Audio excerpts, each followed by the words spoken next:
Get off my lawn.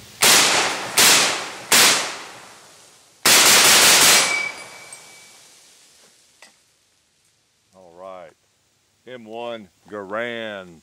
I'm not used to shooting it sitting on a bucket. I just about fell backwards. But this is the gun that many of you love to see. I had a request just this week to do a close-up with the M1 Garand, and I have gotten several over the months and months, maybe even years, and I don't know. I'm just bad about doing things until I'm in the mood. And this is the baby, the Garand. This is the one you've seen in several videos, and you can go back and check those out for some of the historical information. I'm not going to repeat a lot of that, other than this is your first video that you're seeing with the Garand. You know, this is World War II vintage. This gun was very instrumental in winning World War II. Very, very nice gun. As General Patton said, it was the best implement ever devised for war, to paraphrase him. And at the time, he was definitely correct, I think. This gun was instrumental in preserving our Constitution as much as anything. And I guess you could say this gun played a key role in preserving my rights to own this gun. How's that? Or any gun. So we in the United States take a lot of pride in that, and we are not ashamed of it. So let's take a gander at this baby another time, and we'll take just a few shots with it. Again, it appears to have been dragged through who knows where, the jungle, Europe. It's the real deal. This is it. And I believe I did check this one. It's not even been rebarreled. It's just, it's original. And seems to shoot pretty well. And it's pretty reliable still. So it does fire. Before we go on, the 30-06, for those who are not familiar with it, that's the round in the middle. In the center there, on the left, we have the 308, the 7.62. All these, well, both those are 7.62. That's the 30-06, and this is the 308, or the round that the military uses now primarily, and larger caliber guns. They're basically the same ballistically, depending on the powder you use. The 30-06 maybe has a little bit more upward potential, but for military use, there's virtually no difference. And we have a shorter round now in the 308, and it will chamber in shorter actions and that sort of thing. It's more, I think for some of the more modern machine guns, they went to that, was part of the reason. Then we have the 223 on the far right, the AR-15, the M16 round there, okay? And I'll put those down. We also have the Bayonet, the Garand Bayonet. And that is one that was also used in World War I, but it was longer. They shaved a lot of them down, cut them down, and then they also, I believe they manufactured some more, you know, for World War II that were just manufactured in that length. So you see in World War I movies and pictures and things, you see generally this bayonet, but it's longer. Okay, let's slip him on here.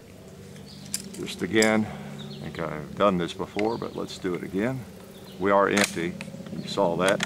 Okay. So that makes quite a nice rig, doesn't it? Great deer hunting rifle.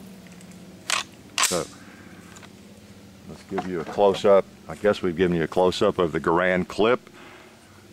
The little in-block clip. It holds 8 rounds.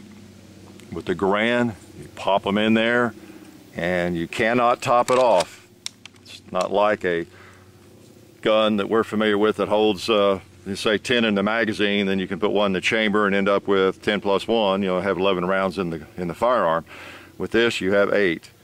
And there are some disadvantages to it, but again, at the time, it was state-of-the-art to have a semi-automatic like this. It would hold 8 rounds, and there's your safety right there. Put your finger in and push on it, and it's off safe and ready to fire. Right now, it will not fire. Let me point in the dirt. Oh, safety works. So that's all that's required, is to push forward on that and fire. And of course it will fire with the bayonet on.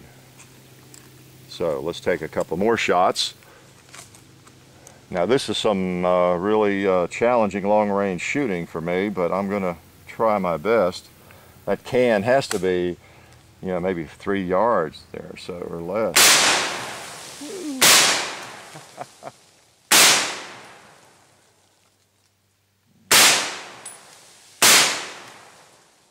Try that one on the stock.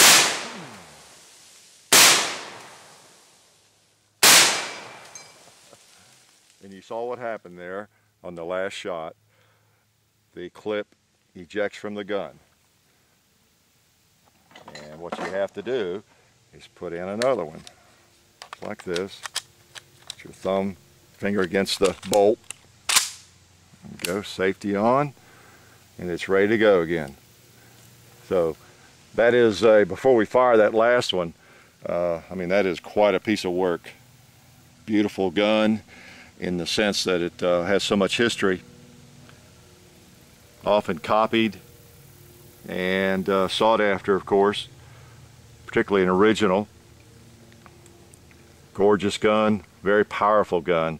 That 30-06 is nothing to sneeze at, I tell you. I'm sitting on a bucket, as we normally do on these close-up videos like this, and I don't really have any, it's not like standing, and I'm not really leaning into the gun.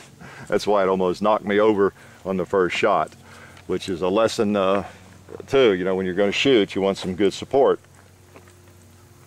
Let's take a couple more shots.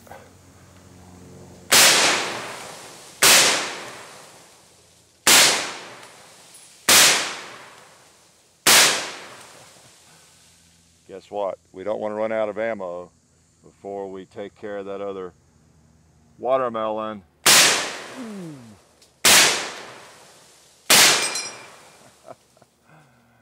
All right, nice.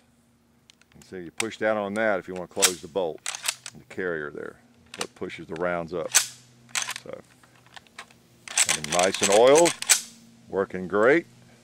Put the bolt back. M1 Garand, what a jewel. I know many of you really like this gun. The neat thing about it is, whether you're young or old, this gun seems to have appeal. And I know I've been remiss in not bringing it out more often. So that's it, the M1 Garand, World War II vintage with bayonet. Hope you enjoyed that, and we'll see you later. Life is really good.